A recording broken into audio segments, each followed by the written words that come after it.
இது விவாதம் ஒரு லெவல்ல போயிட்டு இருக்கு. ப்ரொஃபசர் காமகோட்டி என்ன சொன்னாரு, அதுலயும் சில ரிஸ்க். 2029 ராகுல் காந்தி என்ன நினைக்கிறாரு, ஒரு கான்பிடன்ஸ் வந்திருக்கு. நான் எப்படி இருந்தாலும் மோடி ஸ்ட்ரக்சரா இந்த எக்ஸாம் கண்டக்ட் பண்ணும்போது இதுக்கு வேணுங்கிற கம்ப்யூட்டர் பேக்கப் வேணும் பாருங்க. 25 லட்சம் பேர் ஒரே கூட்டம். ஆனா திமுகக்குள்ள என்ன தோணுது, காங்கிரஸ் இந்த துரோகத்து பிறகு காங்கிரஸோட நம்ம ஒன்றும் பண்ணக்கூடாது, ராகுல் காந்தி பிரதமர் ஆக்குறது நம்மளோட இனிமே நம்ம வேலை இல்லை அப்படின்னு அவங்களுக்கு ஒரு ரோஷம் வந்துருக்கு.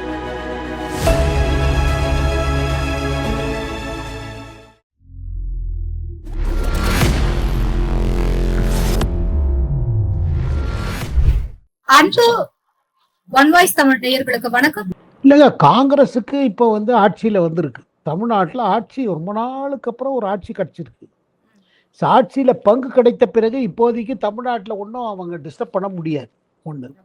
அதே நேரத்தில் 2029 பற்றி கவலைகளும் இருக்குது. 2029 ராகுல் காந்தி என்ன நினைக்கிறாரு, ஒரு கான்ஃபிடன்ஸ் வந்திருக்கு. நான் எப்படி இருந்தாலும் மோடி அரசு மக்களோட மேண்டேட் மீண்டும் கிடைக்காது, அப்போ நமக்கு தான் சான்ஸு, காங்கிரஸ் ஒரு அதிக சீட்டு வாங்கி லார்ஜஸ்ட் பார்ட்டியா வந்துடும், அப்போ நமக்கு அடுத்த, ஏன்னா காங்கிரஸ்குள்ள இந்த கான்ஃபிடன்ஸ்ல முழு மெஜாரிட்டி கிடைக்கும். இதான் ஒரு புரிஞ்சுக்க வேண்டிய விஷயம். காங்கிரஸ்ல ஒரு கான்ஃபிடன்ஸ் இல்லை, நம்ம 2029 நமக்கே முழு மெஜாரிட்டி கிடைக்கும், யாரோட தயவு வேண்டாம்னு இல்லை, கட்டாயம் தயவு வேணும். ஏன்னா ரொம்ப நல்லா பெர்ஃபார்ம் பண்ணா கூட 150 தாண்டாது காங்கிரஸ், அப்படிங்கிற ஒரு இது இருக்குது. ஆகையால் நமக்கு அப்போ திமுக தேவைப்பட்டதுன்னா என்ன பண்றது? ஏன்னா 29ங்கிறது இப்போ 3 வருஷம் இருக்குது. அதுல தமிழ்நாட்டில் எப்படி இருக்க போகுது, மக்கள் தீர்ப்பு எப்படி மாறும்? அதனால இப்போ சோனியா காந்தி போல தலைவர்கள் என்ன சொல்றாங்க, இல்ல டிஎம்கேயோடய நம்ம டச்சில் இருக்கணும், அவங்கள இந்தி கூட்டணியில் இருக்கட்டும். அதனால நடுவில் ராகுல் அவங்க மதர் சொன்ன மாதிரி ராகுல் காந்தி நடுவில் சொன்னார், இல்லை இல்லை திமுகக்கு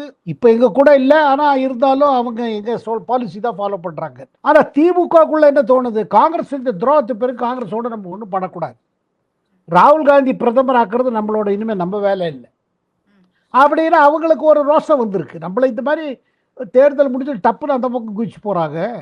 அதில் ஒரு கசப்பு இருக்குது, அது கேடரில் இருக்குது, தலைவர்கள் மத்தியில் இருக்கு, கேடரில் இருக்கு. பட் அதே நேரத்தில் இப்போ தாவக்கா பொறுத்த மட்டும் என்னன்னா, இப்போ காங்கிரஸோட தான் இருக்காங்க அவங்க. அண்ட் இப்போதைக்கு தற்சமயம் விஜய்க்கு மத்திய சென்ட்ரல் பாலிடிக்ஸ் பற்றி ஒன்றும் இஷ்டமே இல்லை, அவங்களுக்கு தமிழ்நாடு ஃபோக்கஸ் பண்ணணும். அப்புறம் அதாவது இந்த தலைவர்களை சந்தித்த போது டெல்லியில் கூட பிரதமராக இருக்கட்டும், இல்லை நிதியமைச்சராக இருக்கட்டும், எல்லாருக்கும் விஜய் கொடுத்த இம்ப்ரெஷன் என்னன்னா, தமிழ்நாடுக்குள்ள நான் வேலை பண்ண கான்சென்ட்ரேட் பண்ணுறேன், எனக்கு தமிழ்நாடுக்கு ஒரு நல்லது செய்யணும்னு வந்திருக்கேன் அப்படின்னு சொல்கிறார். அதனால் காங்கிரஸோட அவர் ரொம்ப ஓப்பனாகவும் போக விரும்பலை. சரி, இந்த போராட்டத்துக்கு இது பண்ணார், இப்போ இது பண்ணிட்டாரு. அதுலேயே காங்கிரஸ்குள்ள என்னென்னா, இன்னும் அவர் நிறையா ராகுல் காந்தியை சப்போர்ட் பண்ணணும் பிஜேபிக்கு எதிர்த்து. இப்போ அவர் பிரதமர் வீட்டு வாசலில் பண்ணார், அவனை போலீஸ் தூக்கின்னு போனாங்க, அதை கண்டனம் பண்ணணும். ஆனால் விஜய் அது டே டு டே பாலிடிக்ஸில் போகிற விரும்பலை. எது தமிழ்நாடு கன்சர்ன் என்ன மேட்டரோ அதை பேசணும், அது கரெக்டு, அது புத்திசாலித்தனம். இவர் ராகுல் காந்தி ஏதாவது பண்ணிகிட்டே இருப்பார், எல்லாத்துக்கும் நம்ம சப்போர்ட் கொடுத்துருந்தாருன்னா அப்போ அவர் எப்போ சிஎம்மாக இருப்பார், எப்போ வெறும் ராகுல் காந்திக்கு சப்போர்ட் கொடுப்பாரு. ஆனால் இது காங்கிரஸ் எதிர்பார்க்கறது இன்னும் கொஞ்சம் வரணும், இன்னும் கொஞ்சம் சப்போர்ட் பண்ணணும்.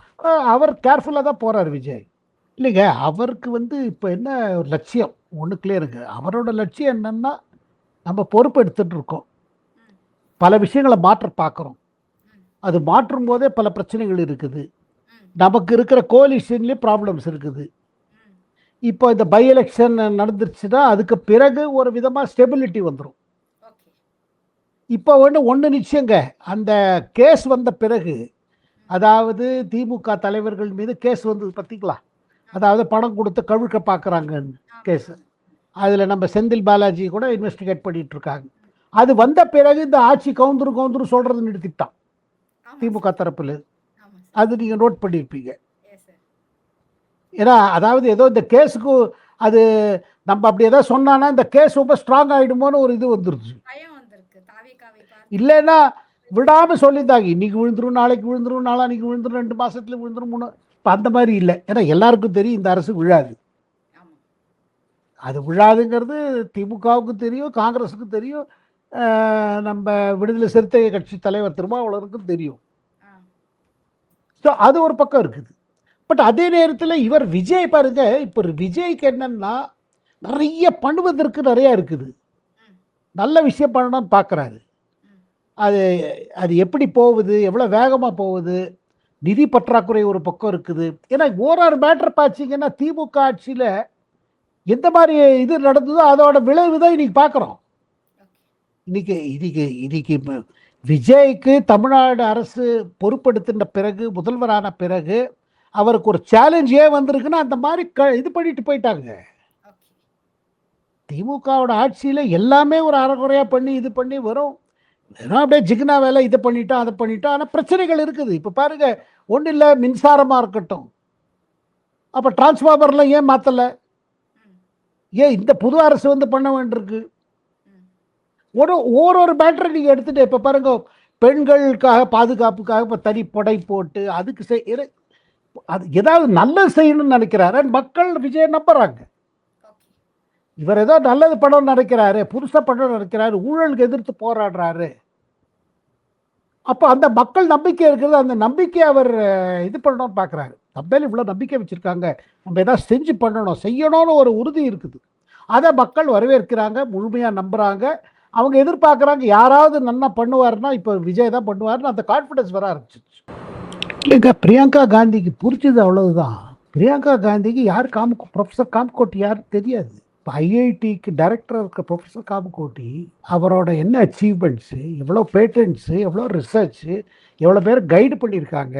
அண்ட் இந்தியாவோட ரிசர்ச் ஃபீல்டில் அவர் எவ்வளவு கான்ட்ரிபியூஷன் பண்ணுறாரு. அது கம்ப்யூட்டர்ஸாக இருக்கட்டும், புது டெக்னாலஜியாக இருக்கட்டும், ஆர்டிஃபிஷியல் இன்டெலிஜென்ஸ், இந்த மாதிரி பற்றி பிரியங்கா காந்தி ஒரு இது கிடையாது, ஒரு நாலேஜ் கிடையாது, ஒன்றும் கிடையாது. யாரோ எழுதி கொடுத்ததை படிக்கிறாங்க. காமகோட்டி போன வருடம் ஒரு கமெண்ட் பண்ணார். அவர் சொன்னது என்னன்னா, இந்த ஃபீல்டில் கூட ரிசர்ச் பண்ணிட்டு இருக்காங்க, அதில் ஆன்டிவைரல் ப்ராப்பர்ட்டிஸ் இருக்குதுன்னு சொல்கிறாங்கன்னாரு.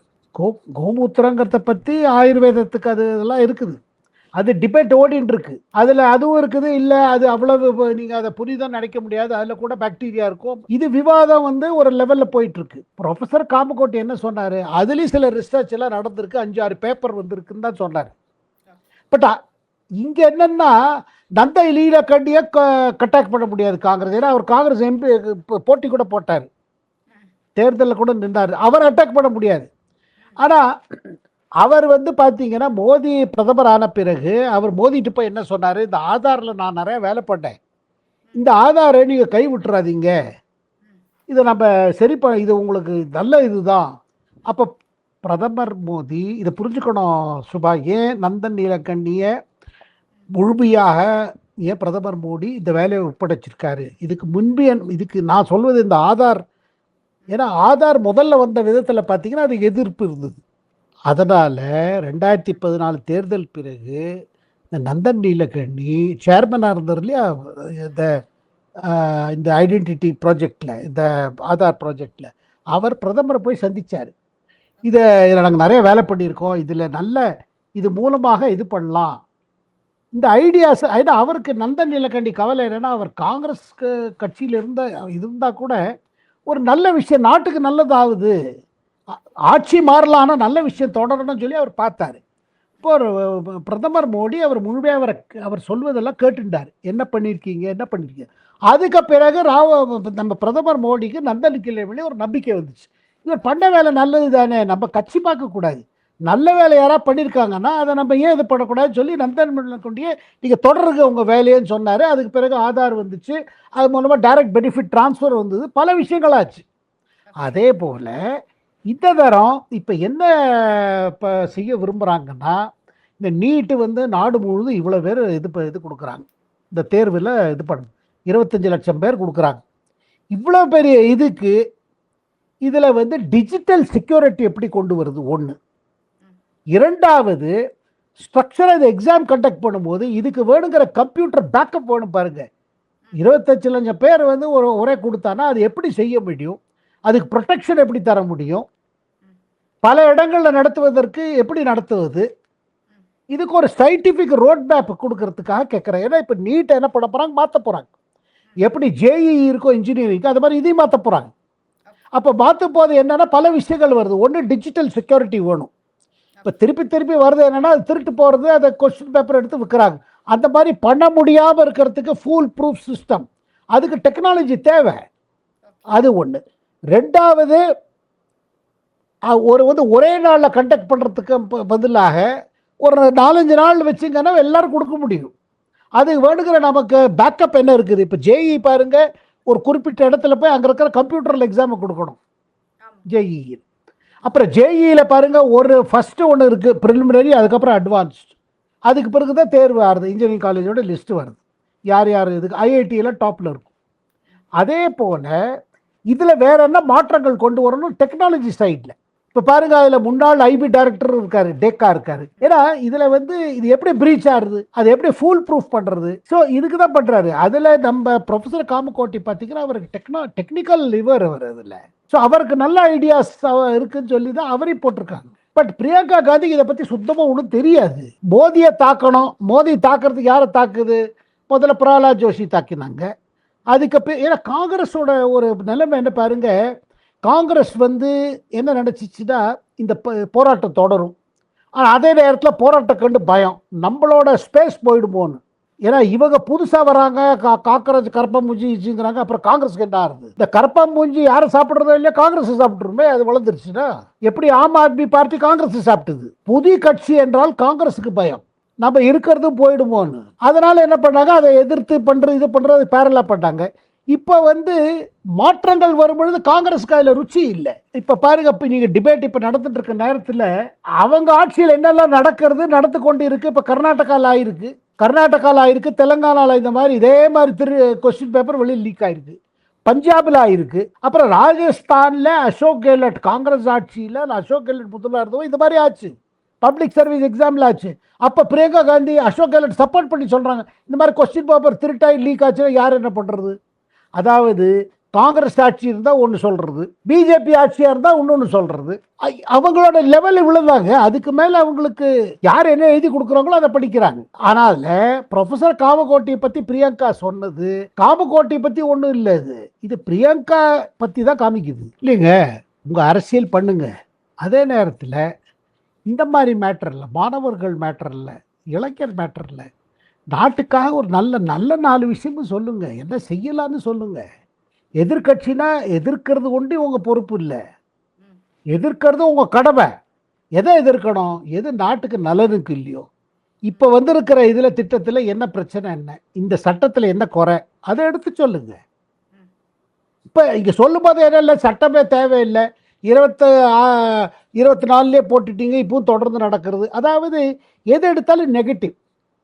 இவங்களுக்கு கண்ணு முன்னாடி இருப்பது கல்வி அமைப்பை நல்லது பண்ணணும்னு இல்லை, இவங்களுக்கு தேர்தல் எப்படி ஜெயிக்கிறது.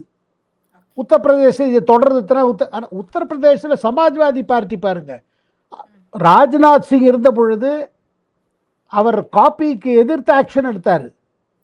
முதல்ல எஜுகேஷன் மினிஸ்டராக கல்யாண் சிங் கவர்மெண்ட்ல இருந்தார். அப்புறம் முதல்வரான பிறகு இந்த காப்பிங் ஆக்டை ஒரு தனி சட்டமே கொண்டு வந்தார். அந்த சட்டத்தை சமாஜ்வாதி ஆட்சி வந்தப்புறம் அதை நாத்திட்டாங்க. அதாவது காப்பி அடிப்பது ஒரு உரிமைன்னு. உத்தரப்பிரதேசத்தில் ஒரு காலத்தில் ரொம்ப மோசமாக இருந்தது இந்த காப்பி அடிக்கிறது, கொஸ்டின் பேப்பர் லீக்கேஜ். அதே மாதிரி பீகாரில் இப்போதான் மாறிடுச்சு. இல்லைன்னா காப்பி அடிக்கிறது சகலகலை. அந்த அந்த பசங்கள் படிக்கவே மாட்டாங்க. எனக்கு இதே மாதிரி தான் ப்ளூட்டு புத்துவலமாக வாங்குறது. ராஜ்நாத் ஆக்ஷன் எடுத்தார். ஆனால் இதே இந்த முலாயம் சிங் என்ன பண்ணார், அவர் திருப்பி வந்த போது இல்லை இந்த சட்டத்தை வாபஸ் வாங்கிட்டார், ஏன்னா ஓட்டு வேணும்னு. அவங்க இப்போ உட்காந்துட்டு இப்போ அகிலேஷ் யாதவ் இன்னைக்கு பேசுகிறாரு. என்ன அதாவது எனக்கு தோணுது சும்மா இதெல்லாம் பார்த்துட்டோம். ஏன்னா நம்ம ராஜ்நாத்தோட ஆட்சி பார்த்தோம், கல்யாண் சிங் அதுக்கு முன்னாடி பார்த்தோம். முலாயம் சிங் இதில் காப்பி அடிக்கிறது ஒரு ரைட் மாதிரி இருந்தது, உரிமை. கிராண்டட் இல்லை, என்னோட உரிமை, நான் காப்பி அடிப்பேன், காப்பி அடித்து பாஸ் பண்ணுவேன், எனக்கு நீ வேலை கொடுக்கணும். அதாவது ஒரு லிமிட் இல்லாமல் போகுது. ஆனால் இன்னைக்கு பிரதமர் மோடிக்கு அட்வைஸ் தர்றாரு. யாருக்கு அட்வைஸ் தரதுன்னு ஒன்றும் கிடையாது. இப்படி ஆயிடுச்சு அப்படி ஆயிடுச்சு. Thank you Subha, thank you.